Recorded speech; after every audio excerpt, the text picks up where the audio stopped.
ಈ ಬಾರಿಯೂ ಇಂಡಿಯಾ ಗಮನ ಸೆಳೆಯುತ್ತಾ ಮಂಡ್ಯ. ಸಕ್ಕರೆ ನಾಡಿನಲ್ಲಿ ಶುರುವಾಗಿದೆ ಚುನಾವಣೆ ಕಾವು. ಮಂಡ್ಯ ಅಂದ್ರೆ ಸಕ್ಕರೆ ನಾಡು ಅಂತಾಲೆ ಫೇಮಸ್. ಕಳೆದ ಬಾರಿಯ ಚುನಾವಣೆಯಲ್ಲಿ ಇಡೀ ದೇಶದ ಗಮನವನ್ನ ಸೆಳೆದಿದ್ದ ಕ್ಷೇತ್ರ ಇದು. ಈ ಬಾರಿಯೂ ಮಂಡ್ಯದಲ್ಲಿ ರಾಜಕೀಯ ಲೆಕ್ಕಾಚಾರಗಳು ಆರಂಭವಾಗಿವೆ.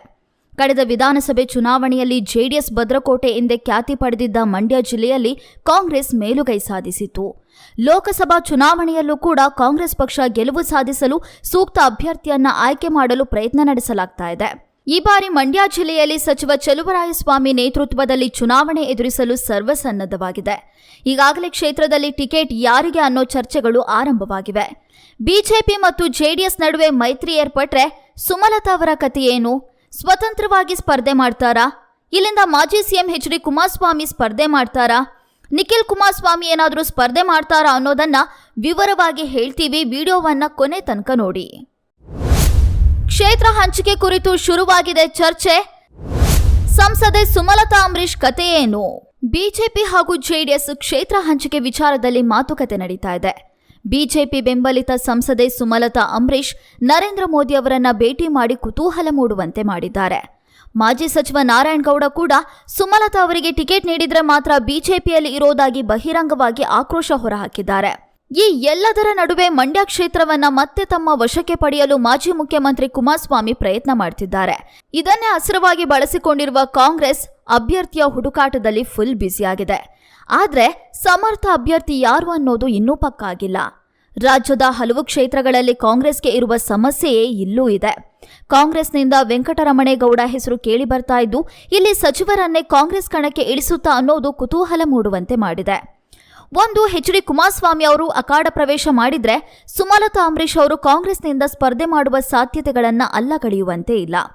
ಅದೇ ಕಾರಣಕ್ಕೆ ಮಂಡ್ಯ ಲೋಕಸಭಾ ಕ್ಷೇತ್ರ ಇಡೀ ರಾಜ್ಯದ ಗಮನ ಸೆಳೆಯುವಂತೆ ಮಾಡಿದೆ.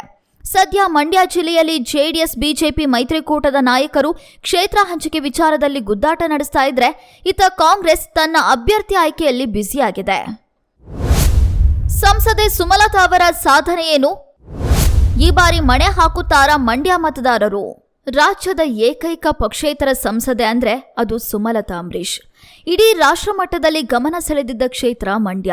ಸ್ವಾಭಿಮಾನಿ, ಮನೆ ಮಗಳು, ಮಂಡ್ಯದ ಹೆಣ್ಣು ಅನ್ನೋ ಹೇಳಿಕೆಗಳ ಮೂಲಕ ಮಿಂಚಿನ ಸಂಚಲನವನ್ನೇ 2019 ಚುನಾವಣೆಯ ವೇಳೆ ಉಂಟು ಮಾಡಿದ್ರು. ಆದರೂ ಸಂಸದೆಯಾಗಿ 5 ವರ್ಷ ಕಳೀತಾ ಬಂದ್ರೂ ಹೇಳಿಕೊಳ್ಳುವಂತ ಸಾಧನೆಗಳೇನೂ ಮಾಡಿಲ್ಲ. ಕ್ಷೇತ್ರಕ್ಕೆ ವಿಶೇಷ ಅನುದಾನವನ್ನು ಕೂಡ ತಂದಿಲ್ಲ. ಯೋಜನೆಗಳಂತೂ ಕೇಳೋದೇ ಬೇಡ. ಗಣಿಗಾರಿಕೆ ವಿರುದ್ಧ ಕೇವಲ ಹೋರಾಟಕ್ಕೆ ಸೀಮಿತ ಅನ್ನೋ ಮಾತುಗಳು ಕೇಳಿಬರ್ತಿವೆ. ಸಂಸದರ ನಿಧಿಯಿಂದ ಕೆಲ ಅಭಿವೃದ್ಧಿ ಕಾರ್ಯಗಳನ್ನು ಕೈಗೊಳ್ಳಲಾಗಿದೆ. ಜನರಿಗೆ ಅಷ್ಟು ಸುಲಭವಾಗಿ ಸಿಗೋದಿಲ್ಲ. ಸೀಮಿತ ವರ್ಗಕ್ಕೆ ಅಷ್ಟೇ ಇವರು ಲಭ್ಯ ಅನ್ನೋ ಮಾತು ಕೂಡ ಇದೆ. ಗಣಿಗಾರಿಕೆ ಕುರಿತು ನಡೆದ ಹೋರಾಟ ಫಲ ನೀಡಿ ಕೆಆರ್ಎಸ್ ಸುತ್ತಮುತ್ತ ಗಣಿಗಾರಿಕೆ ನಿಷೇಧ ಹೇರಿರೋದು ಇವರ ಸಾಧನೆ. ಕಳೆದ ಚುನಾವಣೆಯಲ್ಲಿ ಇವರ ಗೆಲುವಿಗೆ ಶ್ರಮಿಸಿದವರ ಜೊತೆಯೂ ಅಂತರ ಕಾಯ್ದುಕೊಂಡಿದ್ದಾರೆ. ಕೇಂದ್ರ ಮತ್ತು ರಾಜ್ಯ ಸರ್ಕಾರದೊಂದಿಗೆ ಸಮನ್ವಯ ಸಾಧಿಸಿ ಅನುದಾನ ಮತ್ತು ಯೋಜನೆಗಳನ್ನು ತರಬಹುದಾಗಿತ್ತು. ಆದರೆ ಆ ಕೆಲಸವನ್ನ ಸರಿಯಾಗಿ ಮಾಡಿಲ್ಲ. ದಿಶಾ ಸಭೆ ನಡೆಸಿದ್ದಾರೆ. ಆದರೆ ಅಲ್ಲಿ ಚರ್ಚೆ ನಡೆದಿರೋದು ಮಾತ್ರ ಅಕ್ರಮ ಗಣಿಗಾರಿಕೆಯದ್ದೇ. 5 ವರ್ಷದ ಸಂಸದರ ಸಾಧನೆ ಬಗ್ಗೆ ಜನರು ಪ್ರಶ್ನೆ ಎತ್ತುವ ಪರಿಸ್ಥಿತಿ ಮಂಡ್ಯದಲ್ಲಿ ಇದೆ. 2024 ಚುನಾವಣೆಯಲ್ಲಿ ಏನಾಗುತ್ತೆ? ಯಾವ ಪಕ್ಷದಿಂದ ಸುಮಲತಾ ಅಂಬರೀಶ್ ಸ್ಪರ್ಧೆ ಮಾಡ್ತಾರೆ? ಇದು ಸದ್ಯದ $1 ಮಿಲಿಯನ್ ಪ್ರಶ್ನೆ. ಕಳೆದ ಬಾರಿ ಸ್ವತಂತ್ರವಾಗಿ ಸ್ಪರ್ಧೆ ಮಾಡಿದ್ರು. ಬಿಜೆಪಿ ಬಹಿರಂಗ ಬೆಂಬಲ ನೀಡಿತ್ತು. ಕೆಲ ಕಾಂಗ್ರೆಸ್ನವರು ಕೂಡ ಸುಮಲತಾ ಅವರಿಗೆ ಜೈ ಎಂದಿದ್ರು. ಆದ್ರೆ ಈ ಬಾರಿಯ ಪರಿಸ್ಥಿತಿ ಆ ರೀತಿ ಇಲ್ಲ. ಕಾಂಗ್ರೆಸ್ ಪ್ರಬಲ ಅಭ್ಯರ್ಥಿಯ ಹುಡುಕಾಟದಲ್ಲಿ ಇದೆ. ಬಿಜೆಪಿ ಮತ್ತು ಜೆಡಿಎಸ್ ಒಟ್ಟಾಗಿ ಅಭ್ಯರ್ಥಿಯನ್ನ ಕಣಕ್ಕೆ ಇಳಿಸಿದ್ರೆ ಮಂಡ್ಯದ ರಾಜಕೀಯ ರಂಗೇರೋದ್ರಲ್ಲಿ ಯಾವುದೇ ಅನುಮಾನವಿಲ್ಲ. ನಿಖಿಲ್ ಕುಮಾರಸ್ವಾಮಿ ಸ್ಪರ್ಧೆ ಮಾಡ್ತಾರಾ? ಜೆಡಿಎಸ್ ಚುನಾವಣಾ ಲೆಕ್ಕಾಚಾರವೇನು?